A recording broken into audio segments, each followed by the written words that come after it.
majlis ilmu kita dengan tafsir bahagian akhir dari surat Az-Zariyat bermula ayat 38.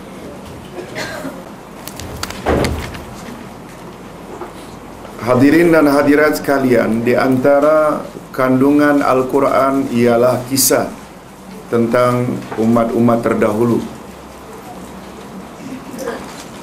Ustaz ulang.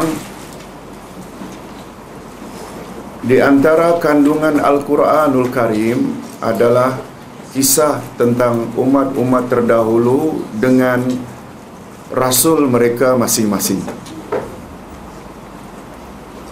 Ada di antara mereka yang selamat dan ada pula yang binasa.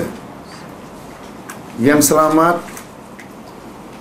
dapat dikenal pasti mereka yang beriman kepada apa yang dibawa oleh rasul, sementara yang binasa mereka yang menolak rasul dan ajaran yang rasul bawa.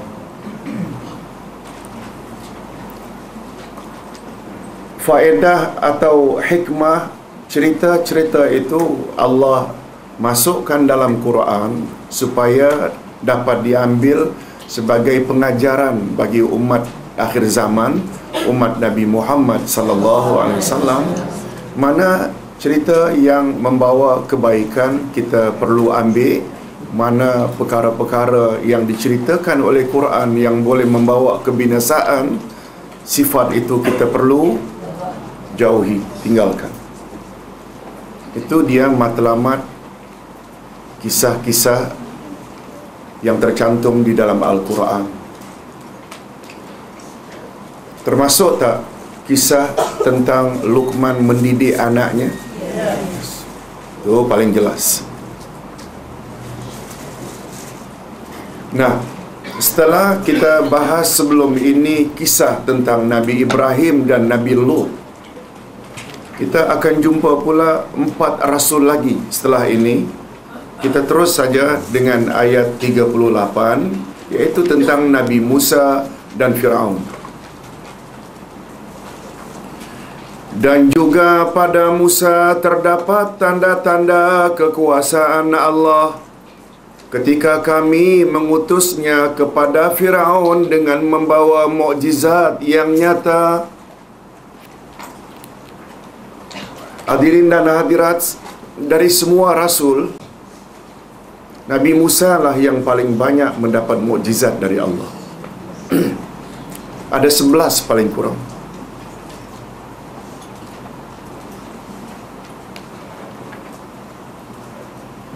Nomor 1, mukjizat terbelahnya Laut Merah sehingga mereka selamat.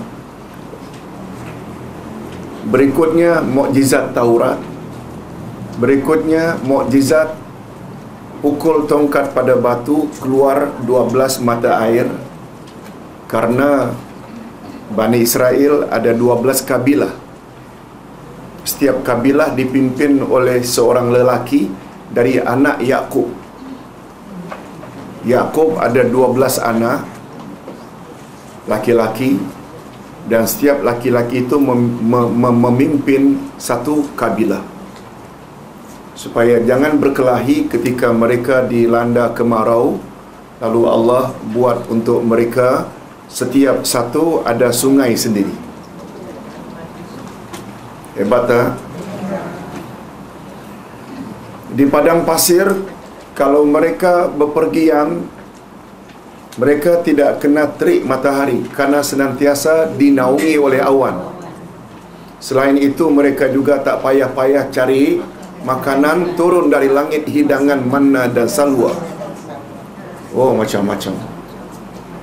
Tak ada rasul yang mendapat mukjizat sebanyak Nabi Musa alaihi salatu wassalam.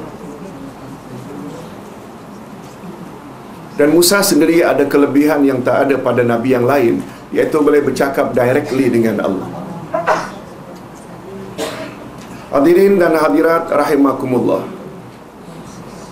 Jadi Musa diutus oleh Allah kepada Firaun dengan membawa mukjizat yang nyata. bagaimana sikap Firaun dan tentera-tenteranya. Maka dia, Firaun, berpaling dari iman bersama tenteranya dan berkata, dia adalah seorang tukang sihir atau seorang gila. Lihat, Musa dituduh oleh Firaun sebagai, kalau tidak tukang sihir, dia orang gila.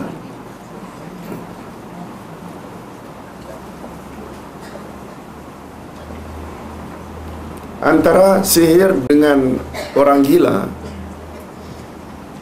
betul tak cakapnya tak boleh dipakai? Sebab kedua-duanya ada pengaruh jin, ada pengaruh syaitan.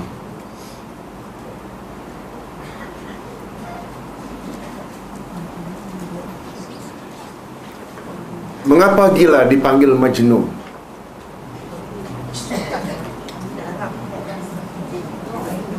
Ibu-ibu, jin maknanya sesuatu yang tersembunyi.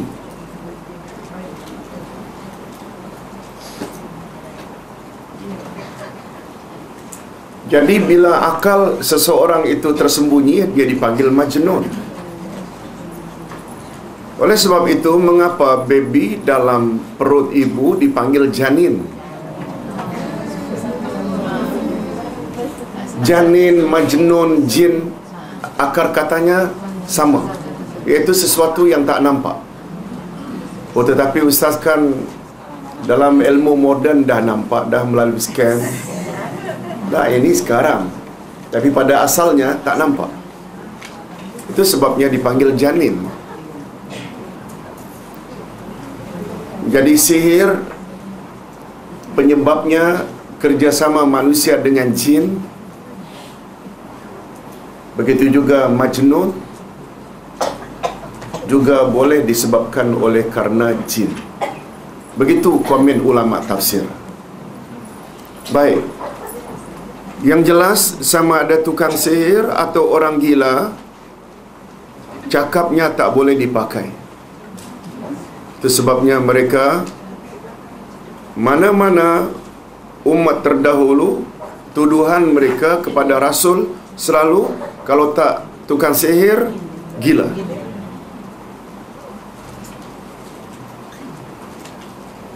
Lalu Allah Subhanahu wa ta'ala hukum mereka dengan hukuman yang berat karena telah menuduh utusan resminya Rasulullah sebagai tukang sihir dan orang gila. Lalu apa Allah turunkan ke atas Firaun dan tenteranya? Maka kami siksa dia dan tenteranya, lalu kami lemparkan mereka ke dalam laut. Sedang dia melakukan pekerjaan yang tercela. Tercela tak perbuatan Firaun yang menuduh Musa sebagai tukang sihir dan orang gila? Jadi mulim, dia itu melakukan pekerjaan yang tercela. Jadi dalam ayat ini sentuhannya sikit saja, langsung berpindah kepada kaum 'Ad. Yang pertama tadi Musa dengan Firaun, bagaimana sikap Firaun, dan juga pada kisah 'Ad, ketika kami kirimkan kepada mereka angin yang membinasakan. Kaum 'Ad dikirim pada mereka Rasul yang bernama Saleh atau Hud? Hud.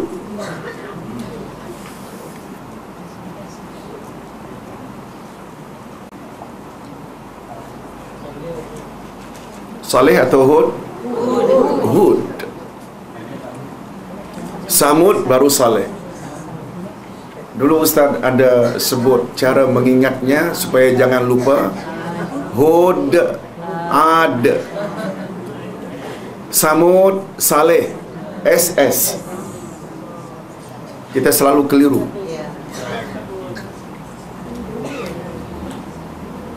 Hadirin dan hadirat, masih ingat ibu-ibu kaum 'Ad ini Orangnya besar tak? Tingginya 100 kaki. Yang paling ketot adalah 60 kaki. Itu manusia yang hidup di zaman Nabi Hud. Kalau 100 kaki itu lebih kurang 9 atau 10 tingkat bangunan. Begitu manusia dulu jalan seorang-seorang. Dan disebut dalam tafsir, kepala mereka seperti kubah masjid yang besar. Tapi karena mereka durhaka kepada Nabi Hud, akhirnya Allah kirim mereka angin yang sangat kencang sehingga mereka semua binasa. Bayangkan, ambil pengajaran.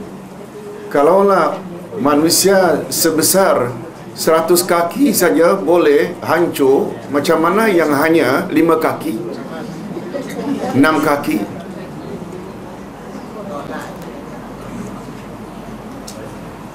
Angin itu tidak membiarkan sesuatu pun yang dilandanya, melainkan dijadikannya seperti serbuk.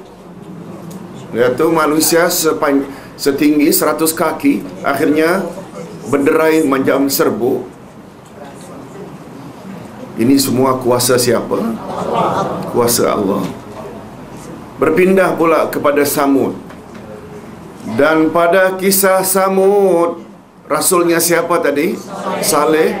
Ketika dikatakan kepada mereka, bersenang-senanglah kamu sampai suatu waktu. Tamatta'u, bersenang-senanglah kamu hatta hin, sampai waktu yang telah ditetapkan. Ini memberi satu gambaran bahawa umat Nabi Saleh, Samud, hidup dalam mewah tak? Mewah. Tapi pada masa yang sama mereka durhaka pada Allah. Mereka tolak ajaran yang dibawa oleh Nabi Saleh. Maka mereka berlaku angkuh terhadap perintah Tuhannya. Apa mana angkuh? Sombong, takabur. Lalu mereka disambar petir sehingga mereka sedang mereka melihatnya. Nah, coba tengok, ada berbagai-bagai cara Allah mengazab kaum yang durhaka.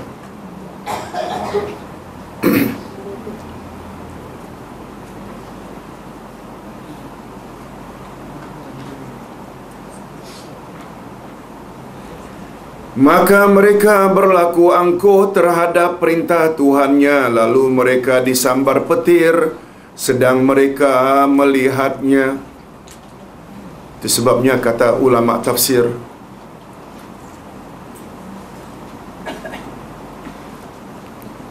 siapa yang taat kepada Rasul, nasib mereka baik tak? Mereka akan selamat dunia dan akhirat. Sementara yang durhaka akan dibinasakan oleh Allah. Sebelum di akhirat lagi di dunia dah nampak dah. Kemudian bagaimana Allah gambarkan kaum Samud? Maka mereka sekali-kali tidak dapat bangun dan tidak pula mendapat pertolongan.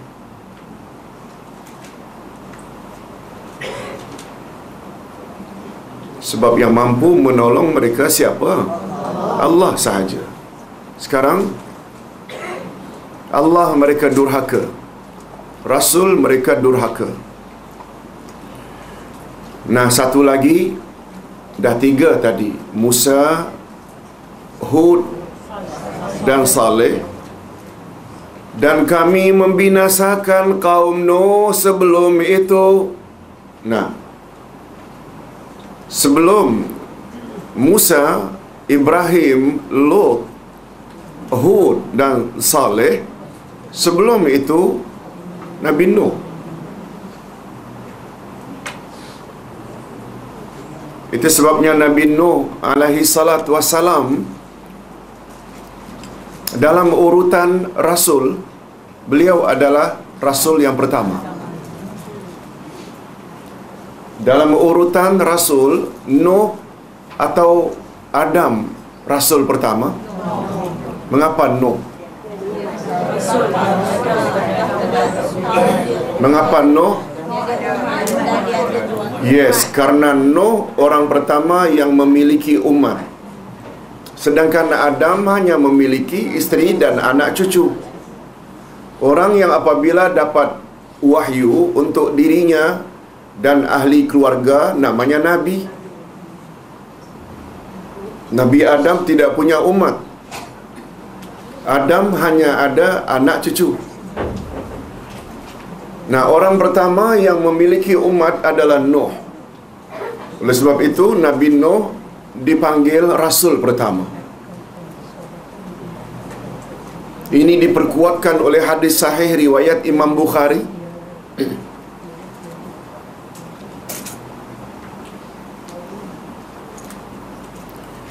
Umat yang berdosa nanti di hari akhirat,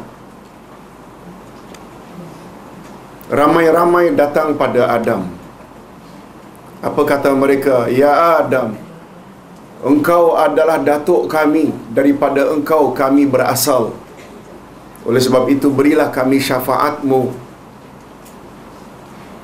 supaya terhindar dari azab Allah. Adam boleh tolong tak? Tak. Minta maaf, aku sendiri pernah buat salah pada Allah, iaitu makan buah larangan. Akhirnya mereka datang kepada Nuh. Apa kata mereka? Ya Nuh, anta awwalur rusul. Wahai Nuh, engkau adalah rasul yang pertama. Tolong beri kami syafaat. Nabi Nuh juga tak dapat bantu sebab aku sendiri ada dosa. Begitulah Nabi Ibrahim, Nabi Musa, Nabi Isa, Nabi Muhammad. Akhirnya yang boleh tolong siapa? Nabi Muhammad sallallahu alaihi wasallam yang dipanggil dengan syafaat uzma. Bagus juga Ustaz sebut di sini. Mungkin Ustaz dah sebut di kelab Sultan Sulaiman. Nabi Muhammad sallallahu alaihi wasallam pernah menyebut tentang keistimewaan beliau.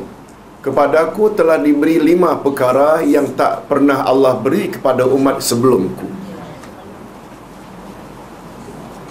Aku diutus untuk semua manusia, sedangkan rasul-rasul sebelumku diutus untuk kaum masing-masing. Beza tak? Itu sebabnya kita tak payah cari rasul Melayu. Sebab Nabi bukan untuk orang Arab saja. Yang kedua, Allah benarkan aku dan umatku sujud di permukaan bumi, dan bumi boleh untuk tempat sujud, dan bumi adalah suci, maknanya boleh untuk tayamum. Sedangkan umat sebelumku tidak.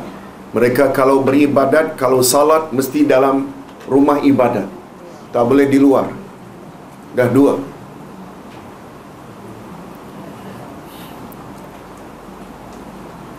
Yang ketiga, aku dan umatku dihalalkan makan harta rampasan perang, dan tidak dihalalkan memakan harta rampasan perang nabi-nabi terdahulu. Semua rampasan perang hendaklah dibakar. Begitu dulu. Yang keempat, Allah bantu aku dan umatku dengan memasukkan rasa takut di hati musuh dalam jarak 1 bulan perjalanan. Maknanya Muhammad dan umat Muhammad bila berjuang untuk menegakkan agama Allah dengan ikhlas, Allah akan masukkan di hati musuh rasa takut, gerun. Mungkin ada yang tanya, mengapa sekarang orang kafir tak gerun? Jawabnya senang saja. Karena banyak yang berjuang tidak ikhlas. Betul tak? Allah bantu tak Nabi Muhammad dalam perang Badar walaupun sedikit? Tapi Allah tak bantu dalam perang Uhud. Karena motif yang berperang sudah harta, bukan lagi ikhlas. Dah yang kelima, Allah beri aku syafaat yang Allah tak beri kepada nabi-nabi yang lain. Itu tadi syafaat. Pengajaran yang dapat diambil dari riwayat tadi itu, ungkapan umat yang berdosa kepada Nuh. Apa kata mereka? Ya Nuh, anta awwalur rusul.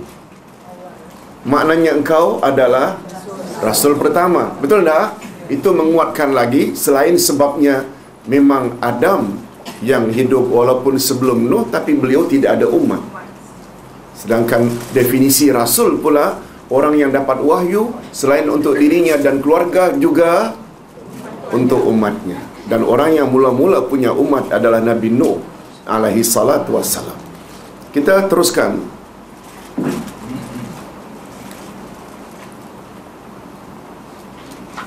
Itu sebabnya kata Profesor Wahbah Az-Zuhaili, Allah mampu mengekalkan apa yang Dia cipta, Allah juga mampu membinasakannya. Kalau asal kejadian ini berkisar pada 4 perkara,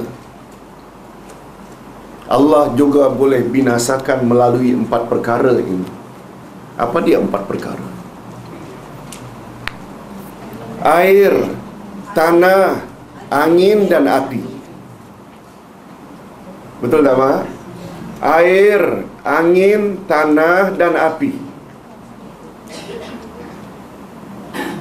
Firaun dan tentera-tenteranya serta umat Nabi Nuh Allah binasakan dengan air. Betul tak? Umat Nabi Lot Allah binasakan dengan tanah. Batu turun dari langit, hujan batu. Kaum Samud dibinasakan oleh Allah dengan angin. Dan kaum Ad, angin. Samud pula dengan petir, iaitu api dari langit. Boleh faham ya? Jadi Allah Subhanahu wa ta'ala, boleh tak Ustaz katakan, segala yang wujud ini semua boleh menjadi tentera-tentera Allah.